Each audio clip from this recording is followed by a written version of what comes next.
Hey guys, welcome back. तो आज मैं जो मूवी एक्सप्लेन करने वाला हूँ ये बॉलीवुड की सबसे अंडररेटेड मूवी है। इस मूवी से ना जाने कितने लोगों ने खुद को रिलेट किया। इस मूवी में एक लड़के की कहानी है जो उसके फ्रस्ट्रेशन को दिखाती है और ये सब उसकी लाइफ में हो रहा है क्योंकि उसके पेरेंट्स उसे वो नहीं करने दे रहे जो वो करना चाहता है। उसके पेरेंट्स जबरदस्ती उस पर इंजीनियरिंग करने का बोझ डाल रहे हैं। तो चलिए शुरू करते हैं मूवी का एक्सप्लेनेशन। मूवी की शुरुआत में हम देखते हैं कि हॉस्टल से रात को 4 दोस्त किसी तरह बाहर निकल जाते हैं क्योंकि उन्हें मूवी देखने जाना था। अब मूवी देखने की हॉस्टल से परमिशन तो नहीं थी, लेकिन ये बिना बताए यहाँ से भाग जाते हैं। ये चारों दोस्त एक बी ग्रेड मूवी देखने आए थे। मूवी देखते टाइम ये देखते हैं कि पीछे सीट पे एक अंकल किसी बंदी को किस कर रहे हैं। ये लोग उसे छेड़ने लगते हैं, लेकिन जब वो अंकल सामने देखते हैं तो उसे देख इन सबके होश उड़ जाते हैं क्योंकि ये उस हॉस्टल का वार्डन था। ये सभी डर के यहाँ से भागने लगते हैं और इन्हें भी वार्डन ने देख लिया था। अगले दिन ये सब प्रिंसिपल ऑफिस में बैठे होते हैं। ये चारों डरे हुए हैं क्योंकि अगर इन्हें यहाँ से निकाल दिया तो इनके घर वाले क्या कहेंगे। कोई कहता है कि मुझे नानी के घर भेज दिया जाएगा, तो कोई कहता है कि पापा तो मुझे मार ही डालेंगे। जब रोहन से पूछा जाता है कि तेरे पापा क्या करेंगे, तब रोहन कहता है कि पता नहीं, मैं तो 8 साल से उनसे मिला नहीं। फिर यहाँ प्रिंसिपल आते हैं। वो कहते हैं कि तुम चारों तीसरी बार पकड़े गए हो और इन्हें यहाँ से रस्टिकेट कर दिया जाता है। जब ये जा रहे होते हैं प्रिंसिपल रोहन से सॉरी कहता है। अब एक तरफ इन सबको घर जाने का डर लग रहा था, वहीं दूसरी तरफ इनको एक दूसरे से बिछड़ने का भी काफी दुख था। रोहन अपने घर आता है। हम देखते हैं कि इसके पापा इससे बात तक नहीं करते, वो उसे स्टेशन से घर लाते हैं।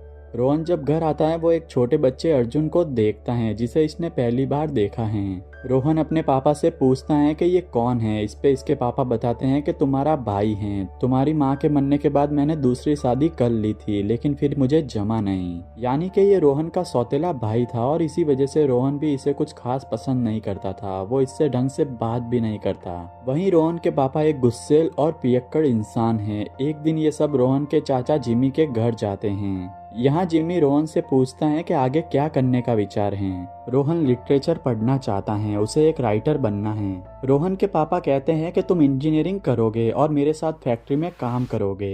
इसके पापा का मानना है कि राइटर लोग इज्जत कमा लेंगे, लेकिन वो पैसे नहीं कमा सकते, भूखे मरते हैं वो लोग। रोहन इंजीनियरिंग करने से मना कर देता है। तब इसके पापा काफी गुस्सा करते हैं। वो कहते हैं कि अगर हमें इंडिया के बेस्ट स्कूल से धक्के मार के निकाला जाता तो हमारे पापा हमें घर भी आने नहीं देते। वो कहते हैं कि पहले खुद के पैरों पे खड़े हो जाओ, पैसे कमाओ, फिर आना।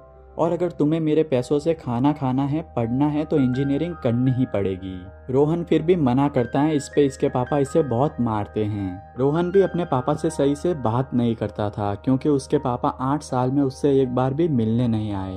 तब जिमी इससे कहता है कि हर बाप यही चाहता है कि उसका बेटा उसकी तरह बने। अपने पापा को एक चांस दो, पहले अपने पैरों पे खड़े हो जाओ, फिर जो चाहे वो बनना। घर आने पे भैरव रोहन से कहता है कि ये मेरा घर है, यहाँ रहना है तो मेरे हिसाब से रहना होगा। सबसे पहले तो जैसे अर्जुन मुझे सर कह के बुलाता है, तुम भी मुझे सर कहोगे।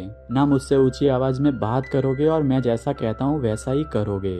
आधा दिन मेरे साथ फैक्ट्री चलोगे और आधा दिन इंजीनियरिंग की पढ़ाई करोगे। और अगर स्कूल जैसा कांड फिर से किया जिससे मेरी नाक कटे तो मैं तुम्हारा गला काट दूंगा। रात को अर्जुन इससे कहता है कि सर मुझे भी हमेशा या तो डांटते हैं या मारते हैं, पर रोहन कुछ नहीं बोलता। सुबह भैरव काफी जल्दी उठ के थोड़ी एक्सरसाइज करता है। फिर वो अपने दोनों बेटों को भी उठाता है सुबह जॉगिंग के लिए। वो कहता है कि हम पूरा जमशेदपुर देखेंगे, फिर वापस आते टाइम इस गली में रेस करेंगे। रोहन कहता है कि मुझे रेस नहीं करनी, तो भैरव कहता है तुमसे पूछा कोई, मतलब बस इस घर में उसके ऑर्डर बिना कुछ किए फॉलो करते रहो। ये अर्जुन को जॉगिंग पे नहीं ले जाता, बस उसे गेट पे खड़ा रखता है ताकि वो टाइमिंग काउंट कर सके। पूरे 41 मिनट जॉगिंग करने के बाद भैरव रोहन को फैक्ट्री ले जाता है। वहाँ इससे काफी काम करवाया जाता है और हाफ डे के बाद इसे कॉलेज इंजीनियरिंग पढ़ने भेज दिया जाता है। अब धीरे धीरे रोहन को अर्जुन भी पसंद आने लगा था, और आता भी क्यों ना, आखिर वो एक छोटा बच्चा था, 6 साल का मासूम था। एक दिन रोहन भैरव के पर्स से कुछ पैसे और उसकी एक सिगरेट चुरा लेता है। फिर रात को सबके सोने के बाद वो भैरव की कार लेकर एक बार में जाता है जहाँ उसके सीनियर अप्पू और उसके दोस्त उसे मिलते हैं। ये यहाँ रोहन की रैगिंग करने लगते हैं, पर ये लोग खराब नहीं थे, ये बहुत ही जिंदा दिल इंसान हैं। ये लोग मौज मस्ती करने वाले इंसान हैं, जिसे देख रोहन को भी अपने दोस्तों की याद आ जाती है। रोहन इनका दोस्त बन जाता है।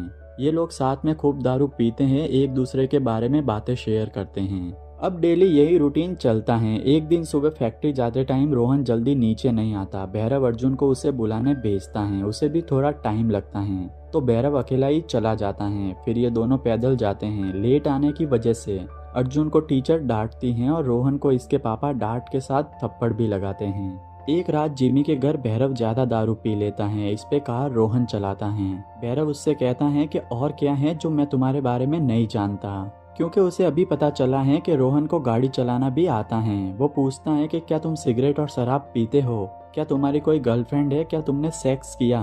रोहन सब में मना कर देता है। घर आने पे भैरव उससे कहता है कि क्या क्या सपने देखे थे। मैंने सोचा था कि तुम्हें इंग्लैंड भेजूंगा, इंजीनियर बनाऊंगा, पर स्कूल से निकाले हुए लड़के को कौन लेगा। वो कहता है कि तुम्हारी माँ तुमसे बहुत प्यार करती थी, तुम उसी पे गए हो, इसीलिए लड़की जैसे हो। साथ ही वो बताता है कि मैं तुम्हारे स्कूल भी आया था, प्रिंसिपल से भी मिला, तुम फुटबॉल खेल रहे थे, खुश थे, इसलिए मैं तुमसे नहीं मिला, और मिलके करता भी क्या, कुछ कहने को नहीं था मेरे पास। ये उसे लड़की बोल यहाँ से चला जाता है। रात को जब रोहन अप्पू के साथ दारू पी रहा था तब अप्पू बताता है कि उसके पापा भी हमेशा दारू के नशे में रहते थे। वो मेरी माँ को भी मारते थे। एक दिन जब वो मेरी माँ को मार रहे थे तो मैंने अपने पापा को रोका, उन पे गुस्सा किया। इस बात से मेरी माँ ने मुझे ही थप्पड़ लगा दिया और तब से मैंने घर छोड़ दिया। इनका यहाँ किसी से झगड़ा भी हो जाता है। पूरे 24 घंटे में रोहन को रात का ये टाइम ही सबसे ज्यादा पसंद था। वो यहाँ से अपने दोस्तों को भी कॉल किया करता था। रोहन अपने दोस्त को बताता है कि उसका झगड़ा हुआ और उसने 2 लोगों को बहुत मारा। उसका दोस्त पूछता है कि तुम ठीक तो हो ना, क्योंकि जहाँ तक वो जानता था रोहन एक शरीफ लड़का था। लेकिन अब रोहन को किसी को मारने में भी मजा आ रहा था। शायद उसका गुस्सा किसी और पे निकल रहा था। अगले दिन ये सब पिकनिक पे आते हैं। यहाँ जिम्मी भी होता है। जिम्मी भैरव से कहता है कि क्यों ना हम रोहन की एक कविता सुने। वो किसी तरह भैरव को मनाता है।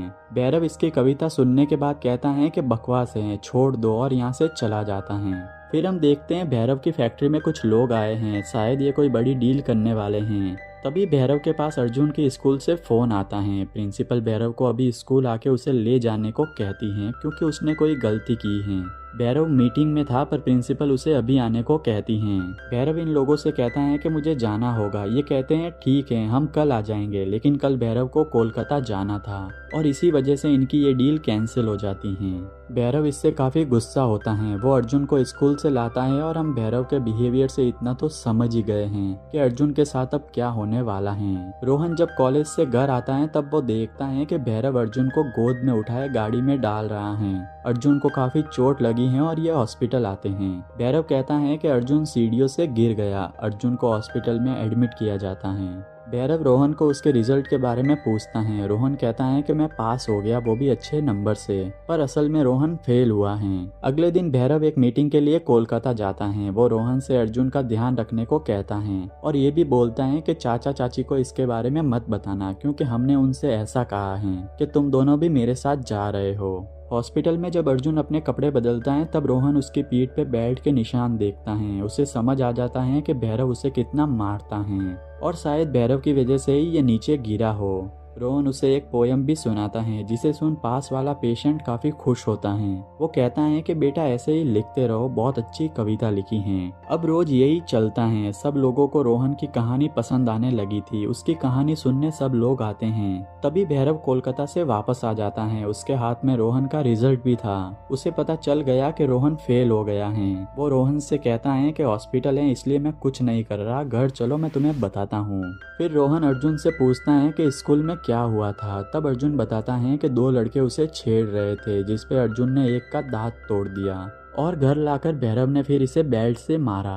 अब हॉस्पिटल से जब अर्जुन को डिस्चार्ज किया जाता है तब घर पे भैरव रोहन के फेल होने का रीजन पूछता है। रोहन कहता है कि मुझे इंजीनियरिंग समझ नहीं आती। भैरव उससे कहता है कि तुम पढ़ाई नहीं करते थे तो कहाँ जाते थे। रोहन बताता है कि वो नदी किनारे बैठ सिगरेट पीता था, क्योंकि भैरव ने इससे सिगरेट के बारे में पहले भी पूछा था। तब इसने मना किया था तो भैरव गुस्सा होता है कि तुम झूठ भी बोलते हो। वो उसे अपने सामने सिगरेट पीने को बोलता है। वो कहता है कि झूठ बोलना कायरता की निशानी है। तब रोहन फाइनली बोलता है कि मैंने तो सच बोला था, मुझे राइटर बनना है, लेकिन आप नहीं सुनना चाहते थे। सबसे बड़े कायर तो आप हो। आपने झूठ बोला कि अर्जुन सीढ़ियों से गिरा जबकि आपने उसको बेल्ट से मारा। ये सुन भैरव गुस्सा हो जाता है। वो कहता है कि मैं अर्जुन को मारना नहीं चाहता था, लेकिन उसकी वजह से मेरा लाखों का कॉन्ट्रैक्ट चला गया और उसकी भरपाई तो करनी ही थी। मैं उसको मारना नहीं चाहता था, मैंने गलती से उसको मार दिया, इसलिए मैंने उससे सॉरी भी बोला।